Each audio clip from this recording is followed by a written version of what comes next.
Welcome to the podcast. I'm going to play the role of a clairvoyant. If you're listening to this right now, you like doing things. You've also got some hair on some part of your head and you enjoy breathing repetitively. Okay. How do I come up with this stuff? I just get it. I know people. You nailed everything then. Well done. Yeah. It's not that hard, is it? Do you want me to predict your future for you? Yes. Pretty damn short here. Yeah, very good. Will I have hair, though? No, Newsreader Abbey went and saw a clairvoyant and she gave her oddly specific details about her soulmate that she's going to meet in November. Yeah, where do you stand on clairvoyance? And have you seen one? Discuss. All right. So also, we jumped across to Seoul in Korea. Is that South or North Korea? South it was. South Korea, yes. Of course. Just a student over there who decided to eat one of the most expensive artworks that you're ever going to hear about, which had a banana in the middle of it. Yeah, just a Classic. big yellow banana in the middle of the artwork worth $120,000, and he just grabbed it off the wall and started eating it. Sure. But also raises the question, why is there a piece of fruit in the middle of an artwork worth that amount of money? Every time you see a banana, you don't have to eat it too. That's true. Just hold off. Also, eat something before you leave the house, young Korean student. Oh, I mean, how hard is it? Grow up. Do things a bit different over there in Korea, don't they? Yeah, they do.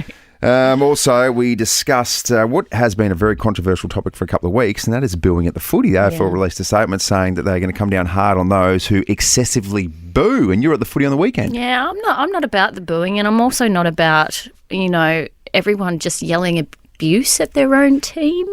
Doesn't sit well with me. I'm about being that guy in the crowd that even when the switch is definitely on and even when you have to try and absorb some time, I like to go, kick it forward. Just bloody kick it forward. Oh, there was a lot of that on the weekend. Oh, what are you doing? Kick it forward. Like the players that like Ryan Burton's going to look up and go, oh, yeah. Oh, yeah, okay. Oh, we're going that way. Thanks, mate. Thanks, mate. You. And then Cheers. bang, power end up winning by 100 points. We were trying to kick it sideways. Oh, dear. Enjoy the podcast, everybody. Let's take a little trip over the other side of the world and catch up with some special mates. Seoul, Korea. Oh, how did you know I was about to say the same thing? Wow, we're so in tune. Okay, I love this story from Seoul. Hungry student eats banana artwork worth $120,000. A ripe banana taped to a wall as part of an art installation was gobbled down by a South Korean art student who said he ate the fruit because, guess why? He was hungry. Oh, just a bit hungry. Nom, nom, nom, nom. Expensive. The student, named No Hun Soo, was at the Liam Museum of Art in Seoul when his hunger got the best of him and he ate the fruit, which was part of an artwork previously sold for $120,000. Wow. No was filmed nonchalantly peeling the banana and devouring the fruit in front of other museum goers. He then taped back the banana peel to the wall and struck a pose before walking away. That's going to cost you. That's a real boss move from No, isn't it? No hunt soup for you. I'll have a banana instead. Yeah. Goodness gracious me. And it made me think about... You're right, though. Made me think about accidentally eating other people's food. Now, I worked at a place. I was a receptionist when I first moved to Adelaide, and my job was to take care of the snacks on a Friday night. And I saw a bottle of champagne in the fridge, so I thought, we'll pop that open and then the staff can drink it. I walked in on Monday morning to the boss yelling at the top of her lungs, "Who drank my champagne?" And it turns out it was from France and it was given to her by a friend who had passed away. Oh. Wow. Oh my God. And even worse, you were mixing it with probably orange juice or something as well. Yeah, from oranges that was stolen from an art installation. That's what I was doing. Oh, my God. Unbelievable scenes. She was furious. I had to buy flowers and chocolates. I'm like, well, hang on. To be fair, you left it in the staff fridge. Yeah, exactly. It's open grabs. A former workplace of mine, I won't go into detail. SEN. One King William Street, though. Big fridge full of beer. Yeah. And I just sort of took it upon myself to be not thrifty, more like an opportunist. And just to take, I don't know, 6-pack every Friday night, just throw it in the backpack on the way out. Yeah. Because you've got to keep yourself hydrated, am I right? Also, I know what they paid you, so that's the very least you deserved. I said the same thing to myself. Don't you feel bad about this? Zoe, ever had any stolen food? Yeah, I haven't stolen, but I've had stolen food. Who stole your food? At my old workplace, one of the older ladies who worked in a different department, I walked into the communal kitchen and she was sitting there chowing down on my lunch. Really? I'd bought one of those, like, pre-made Greek salads that you just throw together, and she obviously saw it and thought, fair game. I'll take that. Yeah. Let's do this, because this is always a bit of fun. 13 24 10. Who took your food? It could be your housemate. It could be someone at work. Food goes missing all of the time. Like, if there's a condiment in the fridge at work, is that open slather for someone just like tomato sauce? Yes. Can you just use it and just a little bit? And Yeah, I do. Absolutely. Do you? And look, I've been using the peanut butter here at Nova for a long time. I've just assumed that that's Nova's property and it's open slather. If that's someone's peanut butter, I'm so sorry, but I eat it like it's yogurt. Also, what are you doing with it? Yeah. Excuse me? Sorry about that, ladies and gentlemen. 13 24 10, when you've unknowingly chowed down on someone's food, maybe it was at work and maybe it caused a whole heap of controversy. Let's go to Rebecca from Happy Valley. Good morning, Beck. Hi, how you going? Good, good. What happened with you? Who stole your food? It was a bit of a gross one. I was eating a curry and rice dish at work one day, and it was a bit too much, so I thought, stuff it, I'll leave it in the fridge for lunch the next day. And you know how curry and rice kind of solidifies once it's back in the fridge? Yes. I got there the next day and someone had eaten a spoonful out of it, but I could tell because it was solid. And you know that they've gone, what the? Yeah, I thought that's absolutely savage, but the worst part was I used to be a nurse and it was clearly one of the other nurses that was working there as well. Oh, my goodness. No one else had access to the tea room. I'm just going to have a little nom nom nom munch. Oh, it's a nice looking go. What? What's that? I know, exactly, but hey, why wouldn't you heat it up if you're going to steal it? You think Cold so? curry. Yeah, well, you got to learn things the hard way sometimes. Well, that person who had cold curry probably did learn things the hard way. Yeah. Chloe from Alberton, good morning to you. What's going on at your place as we speak? So there's currently a feud in my parents' house. So I go there Tuesday nights for dinner. I bought a chocolate about 6 months ago, chucked it in the fridge, and I thought I'll eat it the next week. My dad actually got to it before me, so I said, you need to replace it, so he did. Then my brother has eaten it, and now it is a current feud of the chocolate being bought but then eaten by someone else. I still haven't eaten a chocolate, and it's been 6 months, and I am so angry about that. Oh, Yeah. Chloe's so tricky. Chloe, can I just let you in on a bit of information? Unfortunately, this feud isn't going to end anytime soon because I don't know what it is, but us males are programmed to eat anything that we see. Well, Look, anything and it's in the a fridge that we summer see. roll as well, so how Delicious. can you say no to a summer roll? Exactly a right. summer roll? What's that? Summer roll is in the little nougat with coconut and chocolate on it. Oh, God, I'm giving that a heavy pass, Chloe. I'll eat it. Adrian from Edwardstown, who's the... Let me try that again. Who is the food thief? Yeah, I was actually the one yoinking food. Oh, you... I was the one. There was I used to work in a super toxic workplace with like horrible bosses, and then I knew I was quitting, and I was like, you know what? The way I'm going to get back at these guys is just by yoinking their food. And then every so often I'd get like my boss's work meal he's just left in the fridge with his like name on there. I'd open it up. I'd be like, oh, that's a really nice note from his wife or from his kids or something. Take it out. I'm eating his sandwich or whatever I'm eating in there. I'm just like, this was really good. And then I just prompted this huge stickers on the fridge saying, no, stop stealing people's food. I'm just sitting there, who would do that? That's horrible. Yeah. That's perfect. The pettiness of this is just so perfect. Adrian, was it a good sandwich? What was in it? Mate, it was the best sandwich I've ever had in my life. Now, I have waited all morning. So, Newsreader Abbey joins us in the studio. And yesterday, in a bid to find out the direction of your life and your existence on this planet, you did what? I went and saw a clairvoyant. Oh, my gosh. Yeah, it happened.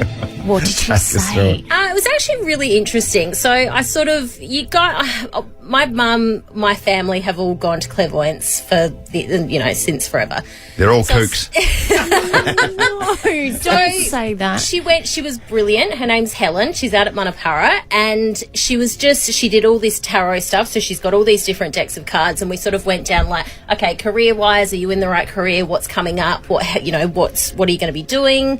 Did you tell her what you do for a living? No. But she ended up, we went back to my past life and what I did in a past life. Oh, what did you do? So I was a writer in a past life, Oh. but I was also a witch. So okay. That all makes sense. Checks out. So yeah, we went through my past life and all of that, and then we went through sort of my career and what's coming up. She thinks that I told you a few weeks ago I'm doing a Masters of Criminology at uni. Yeah. So she thinks that I'm actually going to do a little bit more with that than what I think. Okay. And then obviously as we walked in, straight away she's like, "Oh, we need to talk about your love life." Oh, I thought she was going to say resting bitch face. No, I remembered. I'm like, put a smile on. You got to be nice. So out in public, I'm trying to be nicer. Yeah. Anyway, but yeah, so we delved into our love life, and she basically went through all of the gentlemen in my life at the moment, and then she went through who my soulmate is. Right. And she described what he looks like, his traits, what he's like, etc., etc. Who is this mystery man? Well, so he's apparently tall with dark hair and green eyes. So I feel like Hayesy and I maybe are going to get together. My eyes aren't green. But then she said that he was very entrepreneurial and very funny, so that rules you out. Oh, yeah. That's none from two right there. Yeah, that's true. But yeah, basically, he's very tall, very funny, very entrepreneurial, quite well off, apparently. When are you meeting him? She seems to think by sort of October, November. This year? Yeah. And she seems to think, so she said, you're definitely getting married and you're definitely having kids, so stop stressing about that. She seems to think I'll be pregnant by 2025 and I'll be married I'll have a baby by 2026. Oh, congratulations, you two. You're going to have a baby. Oh, no, isn't that lovely. really nice? Finally. Well done to us. Yeah, it was always going to happen. Yeah. So do you feel a bit more relaxed about things after going to see her? Yeah, I think so, because I was sort of getting to the point of like, last week having a bit of a freak out and just going, what is going on and how, what am I doing with my life? But yeah, since seeing her, it kind of eases that pressure out of your mind, I guess, and you start going, it's all right, it'll happen. Yeah. When it happens. Just got to breathe through it. But, yeah. Well, you just have to trust that the universe is going to take you to where you need to go. Correct. And they're sort of flinging a few options at me at the moment, but they're people that I don't need to waste any time on. Oh, so are you she's talking like, love life or career? Because life. have you had other offers from other places? I've got exes at the moment reaching back out. Wow. Like, hey, right, you look like you're really happy, you're doing really well. And I'm like, not today, Satan. So they're feeling off those positive vibes. Get out of my life, Satan. She said it's a test. It's the universe testing you, making sure that you have learnt the lessons that you need to learn so that then this gentleman can come into your life. There are reasons why people are in the rearview mirror, Abbey. Take that away with you today. Oh, I like that. Oh, look at you go. Okay. Sisterhood just really representing. Stick that on the mirror. But yeah, so anyway, that's the latest you're up to date on my life. All right. I mean, you're looking at me like you think I'm an idiot all the time. I've learnt some life lessons. Thank you very much. What, from a clairvoyant? Yeah. My auntie's a clairvoyant. She's amazing. She's incredible. She's predicted pretty much everything that's happened in my life. Really? She could have given me a heads up about a few things. If it's time for a winter trip, jump on What If, the place to go for quick Aussie getaways. For me, it's just getting in the car and just going for a cruise and exploring. For accommodation, flights and more, book on the What If app. What if it's Aussie for travel? All the news headlines yesterday and still this morning, we're talking about the booing in AFL. The AFL have come out and released a statement condemning excessive booing from AFL fans. Yeah. This is a really interesting situation that's been happening for the longest time that sports has happened. But in particular, this year, it's reared its ugly head very much through Jason Horne-Francis on the weekend. Buddy Flunken was involved with the Pies Swans game. And the AFL has said enough is enough. Right. How do you police that? It's hard, isn't it? Because there's this train of thought. You, Row J, Seat F, get out. Well, they do that. I mean, if someone racially vilifies someone, they will identify their seat, and you will now get a life ban versus a 3-year ban. But it's a really, really interesting area in terms of booing at sports in general. I don't understand booing. per se. I just think you cannot like the opposition, you cannot like a certain player, but you do have to have respect for the man in the arena who is performing for you and entertaining you, don't you? Yeah, absolutely. That's fair, but at the same time, you tell some football supporters, Yeah. and some football supporters live and die by their team winning and losing. So if you can identify a player who's a very good player and you think that maybe it'll put him off his game and that will help your team, you can understand why some of these people boo. I'm in no way saying it's a good thing, but can you understand their mindset? It's not a great mindset to live by. Yeah, I was thinking about this on the weekend at the Port game. There are two vastly different types of supporters. There are people that want to go along with their kids, have a good time, be entertained, cheer their side. Conversely, there are people that go along and who are so angry Yeah. and so aggressive that they just want to vent. Yeah. And that's the mindset I find really hard to get around. Yeah. Because it's not pleasant for the people around you. No, that's the other thing as well, because you want to take your kids and stuff to some of these sporting events. Well, my daughter walked out of the game the other day and she said, "Did you hear what that woman said to the umpires?" And she was having a crack. And I said, "Yeah." And she goes, "It's not very nice, is it?" And I was like, it's just a real microcosm of society. There's either people who are happy, up and about, are positive, or they're just completely negative. Remind me not to go to the football with you anytime soon, because I just sort of feel like that my feelings might get verbally sent out to the umpires, particularly at the moment. I'm just not sure what sort of form they're in, but it can be misinterpreted, booing and stuff. We know that. So this Every are they time. booing me? No, they're saying Boo Earns. Boo Earns. Are you saying boo or boo earns? I was saying boo earns. For example, I was saying boo on Francis. That's horrible. It's good, isn't it? It's truly horrible. But compare it to American sports as well. Yeah. So, for example, Draymond Green, polarising figure, plays for the Golden State Warriors. Yeah. This is the treatment he gets when he plays against Boston. This was in the final series last week on Boston's home deck. To Iguodala. They got 5 Work out what they're saying. perimeter players in. And Draymond Green hearing it from the crowd with a chant. Yeah, that's just the crowd as a whole saying, F you, Draymond. I picked that up from the beeping. Yeah. Really accentuated, didn't Yeah. it? It was supposed to hide it, but it actually highlighted it more. Yeah. So then what does the future look like for players who have ooh in their name? For example, every time Mark Ricciuto, the great Mark Ricciuto, would touch the ball, poor Ruse used to get into it. Ruse. What's They going to stop and go, hang on, are you saying boo or ruse? Oh, my God, I'm No, we're saying ruse. I swear we are. Boo-on. Boo on Francis. Oh, we laugh, don't we? But it's a very serious question here. Does this deter you from taking your kids to the footy? So my kids haven't been in the footy yet. 5-year-old and a 2-year-old, and Henry hasn't been exposed to foul language and aggressive behaviour. You were saying the other day that you were almost thinking of taking Lottie. What's she, 3? Well, she's almost 3. Lottie doesn't get a gig because she might be one of those people who yells abuse from the crowd. 13 24 10, get involved this morning. Are you a bit put off taking your kids to the footy just because of some of this antisocial behaviour? Ashley from Glenelg, good morning to you. Morning.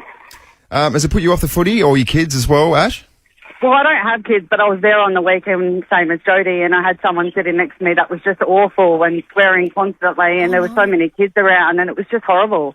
Yeah, right. Did anyone say or do anything? Because I think there is a text line, isn't there? Or a QR Yeah, I think code? there is now, yeah. But I think most people are too scared sometimes to say anything because it might make it worse, so... Yeah. And she just really angry? Well, it was a female. Yeah, And just, every time something didn't go our way or there was a wrong call, which was a lot, there was lots of F-bombs being dropped and, you know, obviously the points didn't help every time they scored a point, so there was a lot of them. There was a lot, wasn't there? It was about 20 F-bombs. Yeah, see, that's interesting as well. So, I mean, every time, what are you expecting when you go to the footy now? Yeah. It's not going to be a really silent, placid crowd. No. But, and again, not going to umpire bash, but look, you can only be judged on your form. Maybe the boys in white aren't in their best form. That's all I'll say. You That's keep all I'll saying say. you're not going to umpire. Ashley, what are your thoughts on the booing? Oh, I think it's pretty bad. I don't do it personally. Even when someone's lining up for a goal, Yeah. I just think it's silly. Yeah. Okay. Thank you. Thank you so much. We'll whack you on the standby list for 10K a day in May. Kirby from Monopara West, your thoughts? We believe you have some strong ones on the booing. Yeah. Hi, guys. I love taking my kids because, like, my kids play footy. We love the atmosphere, but I do get my back up. When I took my daughter a few years back and there was an opposition supporter and how everyone yells ball, it drives me insane because half the time it's not ball when they yell ball, but it's just one of those things at footy that they just yell ball, and it's just one of those things you just expect. And my daughter started doing it because she's like, well, they're all yelling ball, so I'm going to yell ball. And then this female supporter decided to target my daughter and start abusing her for yelling ball. Oh. And being a mum, you get a bit, you see red. Yeah. So I actually did. I got up and spoke to security and said, like, if you don't do something, I'm going to. Yeah. So it's not going to end well. And then he's like, okay, I'll keep an eye on her. And then I ended up texting and saying, look, she's calling my daughter multiple names, so I'm about to get up and we're both going to get escorted out. Yeah, because, wow. I couldn't, I get the booing and everything, and it's one of those things in sports where I don't condone it, but it's just one of those things I think we all expect the same thing when people yell out ball. It's one of those things that they just do it. You just can't have people turning on your kids, though. The footy. Yeah, but then, that's what I mean. When that was a whole nother level for me, where I was like, I get you're passionate about your team, but don't take it out on a child. Yeah, that's insane. Yeah, that's ridiculous. Thank you, Kirby. Very well said, Kirby. I do remember as well, Trent Goodrum, of course, brother of Delta Goodrum. Yes. We played footy together at Centrals. And his mum, Lee, who's just such a beautiful person and so lovely. Yeah. She was in the crowd one time and she could hear a couple of people in front talking about Trent. And it started off with, it's actually Delta Goodrum's younger brother. And then they started teeing off. Oh, no. And then eventually Lee just tapped him on the shoulder and said, excuse me, that's my son you're talking about. Oh, good on And by reports, you've never seen two gentlemen just get put in their place more. Wow. It was just a prime example. Oh, good on you, Mrs. Goodrum. So good on you, Lee. Good stuff. Good stuff. Yeah. Also, ball! Wait a minute, Doc. Are you telling me you built a time machine? Hazy's on Miss Daisy. Time for some knowledge. All aboard this big fat freight train that's taking you to a place where you're just a smarter person. Yeah. So who doesn't want that? Yeah. All aboard. Listen up. Be quiet and listen up, all right? Sorry. No talking. Sorry. For goodness sake. Wow. To put you in detention again. Maui. 9th of May. Let's go back to 1926. Billy Joel was born in New York. Today's his 74th birthday. Here we go. Jodies, do you know a Billy Joel song? Oh, I don't know. I mean, do you know Start the Fire? We didn't start the fire. Do you know any words? Harry Truman, Doris Day, Red China, Johnny Ray, South Pacific, Walter Winter, Joe Maggio, Joe McCartney, Richard Nixon. Just faded her out there. Just a little fade out. The perks of pushing the buttons. My one talent in life is that I know every single word to We Didn't Start the Fire. Yeah. And you faded me out. Oh, it's to me, so I've got slippery fingers. Oh, sorry, it's not all about you for once. It's my segment. 1984 world's longest baseball match lasted 8 hours and 6 minutes when the Chicago White Sox finally defeated the Milwaukee Brewers 7-6. What a marathon. They always say in America how much baseball is more enjoyable when you drink beer. Yeah. 8-hour beer drinking session. Oh, jeez, Louise, that's a lot of beer. That's a lot of Brukowskis. I hate beer. Yeah. Ugh. Beer speaks very fondly of you. Does it? 2012 United States President Barack Obama officially states his support for same-sex marriage. And not harming anybody. The idea that they are going to be treated differently or abused because of who they love is wrong. There was nothing that Barack did, for the most part, that wasn't pretty awesome, I think. Oh, he married Michelle too. That was a good move. Yeah, she was a boss. She's the queen. She's the queen. Love her. Good stuff. 2022, an Andy Warhol portrait of Marilyn Monroe sells for $195 million at auction in New York. The highest price ever for an American artwork. And then down the bottom, it had a little caption and it said, if you can't handle me at my worst, you don't deserve me at my best. And I can absolutely subscribe to that, sister. Speaking of Queens, number one song on May 9th, 2001 was All For You by Janet Jackson. Oh, she had some good tunes. Yeah, she did. Dodgy brother, but some good tunes. The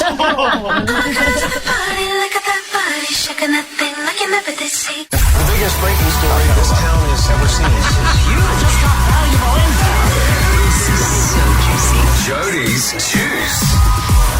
talk about Bindi Irwin, please. Okay. So, quite a serious one here. She, what happened here? We're just waiting for the knock at the door there. I wasn't expecting that. Anyway, 2 months after undergoing surgery for endometriosis, she's opened up about it. The daughter of Steve Irwin, of course. She said, I don't think you realise how much chronic pain you're in until it's lifted from you. I feel so sorry for women with endometriosis. I've got a girlfriend who's got it, and like her stomach swells to about 3 times its normal size, and she's just in so much pain. It just sounds awful, and it feels like there's not much pain relief for it, you know? Anyway, that's not very pleasant, is it? Britney's book has stalled. A source has said the tell-all probably won't come out anytime soon. Britney is brutally honest in the book. This is the source, by the way. The tomato sauce. There are a lot of nervous A-listers. Strongly worded legal letters have been sent to the publishers by people who know Britney and who will fear what she has written. There is no movement at the moment, and there are concerns when it will eventually be able to come out. Yeah, there's a bit going on with Britney. Leave Britney alone! Yeah, you just sort of wonder with her Instagram and some of the content she puts on there.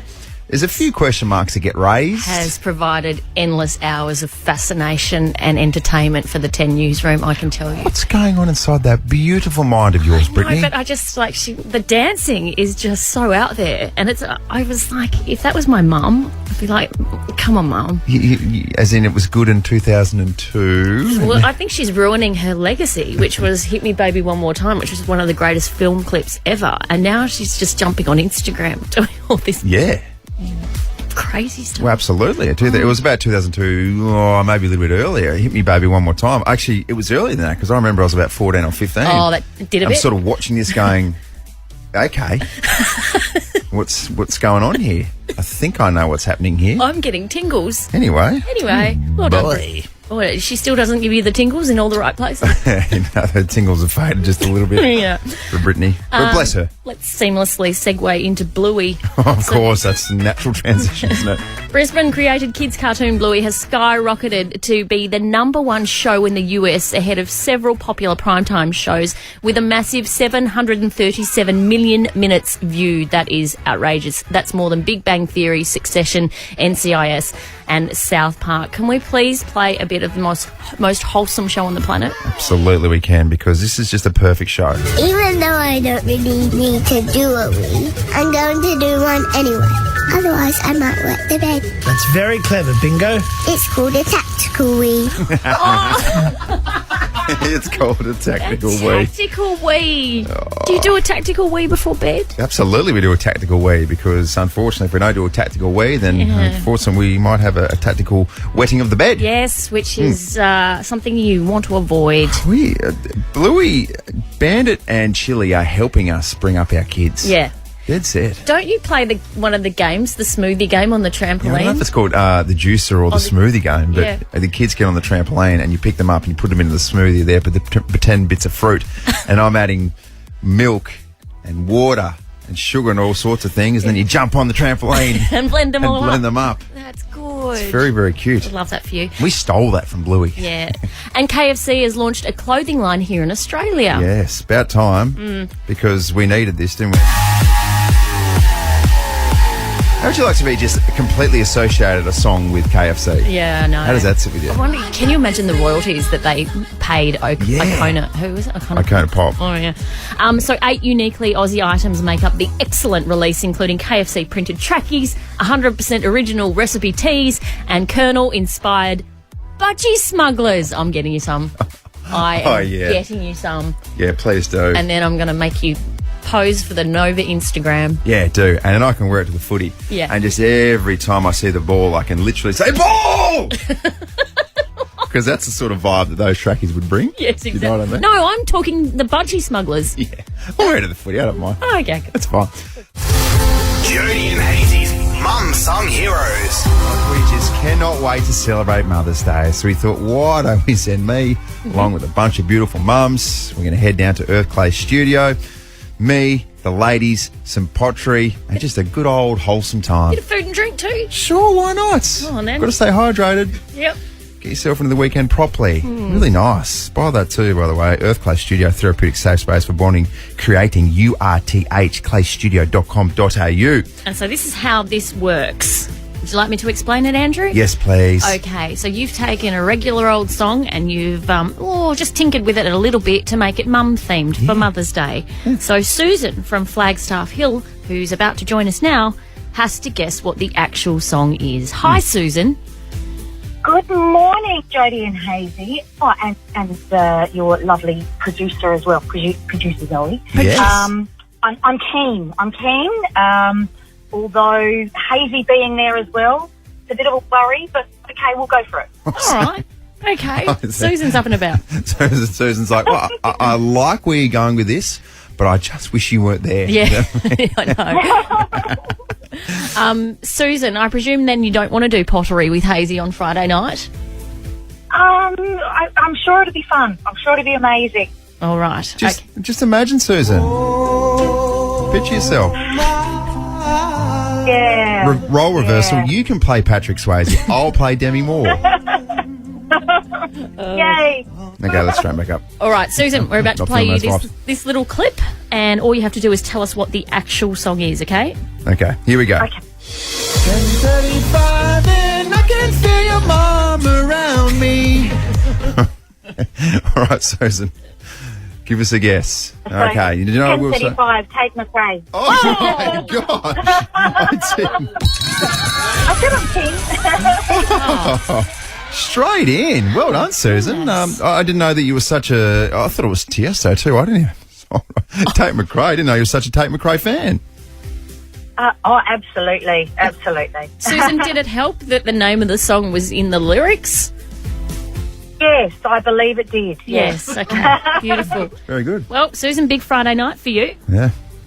Fantastic. Thanks so much. Congratulations. Very good stuff. We are assembling a very, very nice little crew for this thing. Cast and crew, aren't you? Yeah, it's going to be a whole lot of fun. We're going to play again first thing tomorrow morning. Look, that's it for us today. It's been a very, very big show. At 8:45. No, let's not do that. I was having an early mark. What about that? This is unbelievable. Are you okay in there? Oh, my gosh. I think I'm at Sydney time. All right, guys, I'm off. All right. Jodes, you're going to take control. Yeah, well, someone has to. Far out. All right, lucky you're in touch with the time. And this is Nova. Back soon. So this is, if you missed it about 10 minutes ago, this is what happened. Look, that's it for us today. It's been a very, very big show. At 8:45. No, let's not do that. I was having an early mark. What about that? This is unbelievable. Are you okay in there? Decided to wrap things up a little bit early. Just gone off a little bit early, Joe. Oh, story of my life. Yeah. I'm glad you said that because I was about to. So we didn't finish at 8:45. Here we are at 8:55, which is the time we finish each and every day. That's nice, isn't it? And as soon as I did that as well, we went off into the traffic or into the ads, and I looked over at Abbey, and I just got that look where she doesn't have to say anything. No. But you just know she's thinking you're an absolute clown. Yeah. It was the real FFS look, wasn't it? That's what it was. Yeah. What am I dealing with? Tomorrow on the show, we're going to talk more about Abby's little visit to the Clairvoyant and her love life and the man of her dreams. Is that all right with you, Abs? Yeah. All good? Yep. Yeah. Apparently. That's fine. I want a pay rise for this. Yeah, we were just having a little off-air chat a couple of days ago at about 6 in the morning, Abs, and Abby said, oh, geez, my life is such a mess at the moment. It's just absolute crap. And I said, Abby, they could run a Netflix series on your life, and I would tune into every single second. So would I. Yeah. A few players involved at the moment, aren't there, Abs? Anyway, 10K a day in May, your chance right across the workday, and Ricky Lee, Tim and Joel could be calling you this afternoon to say, you know what, have 10 grand. Sure, no worries. Why not? Keep an eye on the bank account. And we'll play another game of Mum Sung Heroes tomorrow, your chance to do a bit of pottery with Andrew on Friday night for Mother's Day. I think this is where I get out of here. Is it? I mean, are you sure? The absolute look of confusion on your face when all that unfolded, that is going online today. No question about that. Good on you, folks. I will make it so. Farewell and good night. Adelaide's Jodie and Hayesy.